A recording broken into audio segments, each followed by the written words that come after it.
Terra Firma. Bem-vindo ao canal Terra Firma Society. Eu sou o professor Luiz Roder. Vou pedir para você deixar o like, o dislike, se inscrever no canal, acionar sininho, indicar para as pessoas. Vou agradecer a todo mundo que tem se inscrito nos últimos dias, tá? Aumentou substancialmente o número de inscritos, assim. Muito obrigado. Se puder continuar indicando para as pessoas, eu agradeço. Hoje é dia de sexta sombria. E eu vou falar, eu falei no Hotel Cecil, que eu falei do Richard Ramirez, e eu falei que teve um serial killer austríaco, né? E eu vou contar a história dele, é o Jack Unterweger, tá? Um cara bonitão, assim, um cara super charmoso. Esse é o Jack Unterweger. Então vamos nos dados técnicos e aí eu vou no freestyle dele.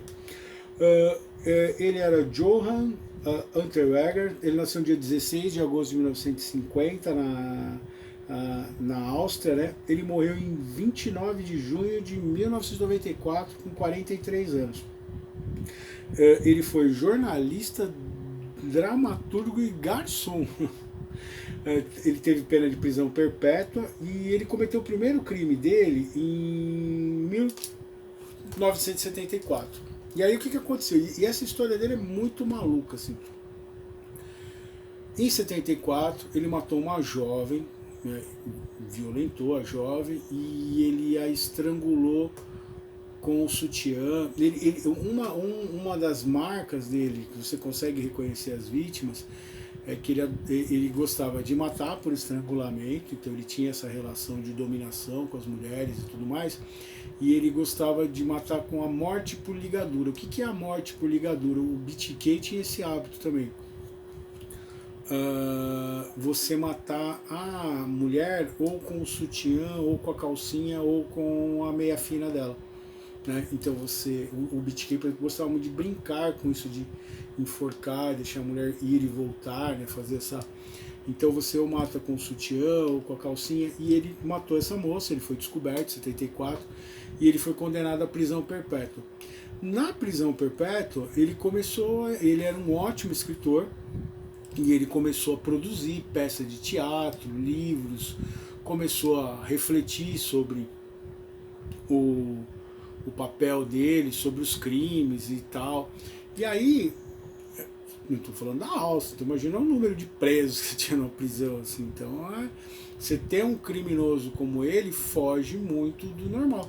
Apesar que depois você vai ter aquele pai que manteve a filha lá, não, esse foi na Alemanha, o cara que manteve a menina do 3.996 dias, que foi um cara que manteve a menina presa, né? Que é uma outra história muito sinistra, que ele comete suicídio na frente de um trem. Mas vamos voltar no Jack Unterweger. Ele era um cara bonitão, super simpático, ele falava muito bem. E conforme o material dele começou a ser veiculado, começou a fazer sucesso, as pessoas descobriram que ele estava preso, prisão perpétua e tal, começou um movimento sobre se ele não estaria reabilitado. Então ele começou a dar entrevista. Ele era um cara muito prolixo, assim, ele falava muito bem, ele era um cara muito simpático. Então ele é o estereótipo do que a gente imagina do serial killer, assim, meio Hannibal Lecter, né? Então ele era um cara que começou a motivar as pessoas a lutarem pela liberdade dele, que talvez, desperdício, o cara cometeu um erro, tal, todo mundo merece perdão, a gente vê que ele está arrependido e tudo mais, né? E teve um movimento na Áustria, e em 1990 ele foi solto, ele recebeu o perdão, né? Ele comutaram a prisão perpétua dele, acharam que ele tinha... E aí ele começou a dar palestras sobre reabilitação, continuou escrevendo, e ele virou uma subcelebridade, assim.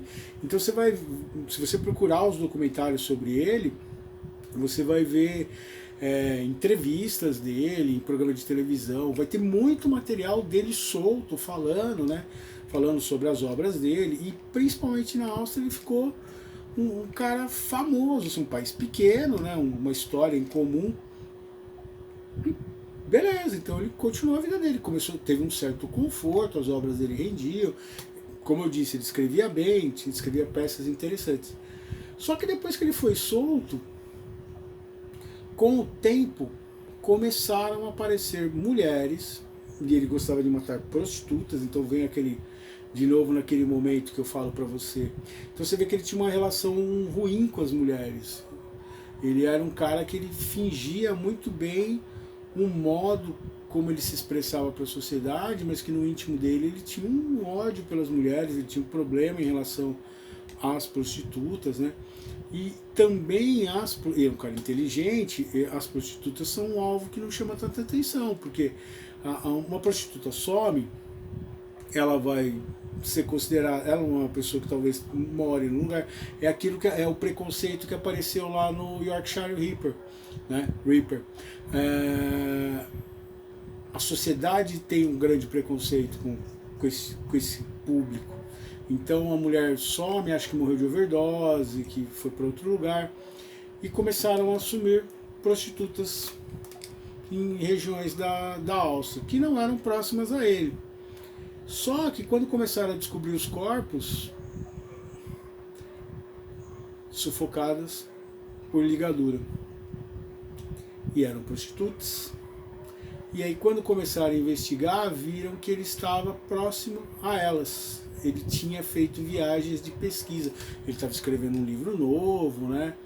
E ele sempre viajava para dar palestras. Então ele começou a aproveitar essa facilidade que ele tinha de mobilidade, como o Ted Bundy tinha, por exemplo, e começar. Então ele fugia à noite, ele fugia em um determinado momento, cometia o crime dele, geralmente desovava a mulher em florestas. Na Áustria você vai ter grandes regiões assim de matas, né? E quando ele viu que a coisa estava apertando para ele, o que ele faz? Ele foge para os Estados Unidos. Ele foge. Na verdade, ele já percebia que as coisas estavam... o cerco estava se fechando em torno dele, e ele inventa uma pesquisa nos Estados Unidos. E é onde ele vai no Hotel Cecil.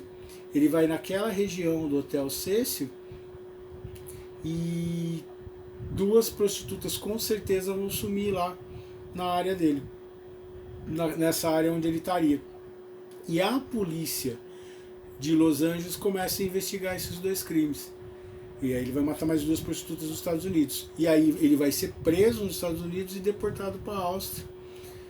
E vão descobrir. Então ele cometeu entre 12 e 14 assassinatos. Porque tem 2 que não conseguiram ligar a figura dele, né, de associar que tinha sido ele que tinha cometido esses crimes. Os outros 11 crimes, os 2 americanos e os 9 na Áustria, vai ficar claro que foi ele estava na região, o tipo de morte era o modo como ele era, o modus operandi dele, e ele vê que dessa vez não vai dar. E o que ele faz? Ele comete suicídio na cela dele, ele se enforca com 43 anos de idade, para não enfrentar, para não destruir essa mítica que ele... Você imagina o quanto ele era narcisista, né? Que imagina esse cara vivendo essa fantasia, que ele estava cometendo esses crimes, ele passou a ser um cara extremamente bem quisto pela sociedade. Você percebe o prazer dele dando as entrevistas, um cara que está vivendo aquele momento de glória que ele conseguiu a partir de um crime. E muitos estudiosos colocam, do caso dele, que ele não suportou ter que lidar com a realidade de quem ele era de verdade e destruir esse mito que ele construiu em torno dele, e que todo mundo ia ver o quanto desprezível ele era de verdade. E ele não podia viver com essa realidade, ele tinha que viver com a imagem que ele construiu na cabeça dele, do cara super bem apessoado, do cara inteligente, do cara sofisticado, do cara que não merecia estar preso, que no fundo ele achava que ele merecia poder fazer tudo aquilo que ele fazia com as mulheres, de ter esse hobby que ele tinha, né? Se a gente for analisar de um modo como ele poderia fazer. Aqui tem muito futuro do pretérito, né? Mas é uma discussão muito forte nesse sentido, que ele se achava, né? E como ele conseguiu da primeira vez sair do crime dele, as pessoas acreditaram nele, ele acreditou também. E ele se desassociou do assassino que tinha dele, de quem ele queria parecer de verdade. Vai ser tipo um médico e um monstro austríaco, assim.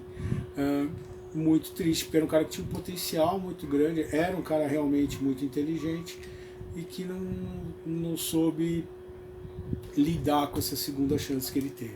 Então é Jack Unterweger. Procura aí, tem vários seriados dele sobre ele muito legais. Tem um no Biography dos anos 90, que foi quando eu o conheci, que é fascinante o modo como é contado no Biography, essa coisa da ascensão dele e desse mundo paralelo que ele vivia, com a queda, onde ele não conseguiu lidar com que, quando viram quem ele era de verdade, e nem ele pôde ver mais isso, porque ele queria manter na cabeça dele o Jack Unterweger que ele queria ser para os outros, mas que ele não era. O poema é para ele, tá? Reabilitação, que é, né? Ele dava palestra de tipo como que ele foi um cara e ele conseguiu. Então assim, essa é a coisa muito forte, né? Era a coisa mais gritante. Imagina as pessoas que o contrataram para dar palestra e descobrir que naquele momento ele estava arrebentando. Ele matou muito mais mulheres depois que ele saiu da prisão. Ele tinha matado uma só e foi preso. Aí ele se reabilitou e aí ele achou que ele ficou acima da lei. O jovem ex-condenado dava palestras sobre reabilitação. Suas palavras e charme seduzem, tirando o fôlego das mulheres, fazendo todos esquecerem do que ainda era capaz. E em 2 continentes, fazendo o mesmo de cada lado do oceano, deixou suas assinaturas, com seus colares únicos e as fibras da sua bela echarpe vermelha, para covardemente fugir de todo o sofrimento causado por sua fria e calculada alma. Esse ficou legal. Aqui a ideia é, né, de novo, para quem não sabe, Poesia em Série é você ser um detetive no livro. Então você ler o poema e tentar descobrir qual que é o serial killer que ele está falando, pelos versos, pelas imagens trazidas do que essa pessoa acabou fazendo em vida, né? E acabou causando em morte, e no caso dele fazendo em morte. Grande abraço, deixa o seu like, seu dislike, se inscreva no canal, aciona sininho, fala aí o que você está achando, dê dicas aí. Várias pessoas eu acabei, ou eu já tinha visto alguma coisa que eu ia trabalhar, mas eu acabei acelerando por sugestões das pessoas aí. Tchau, tchau, e a gente se vê em outra Sexta Sombria.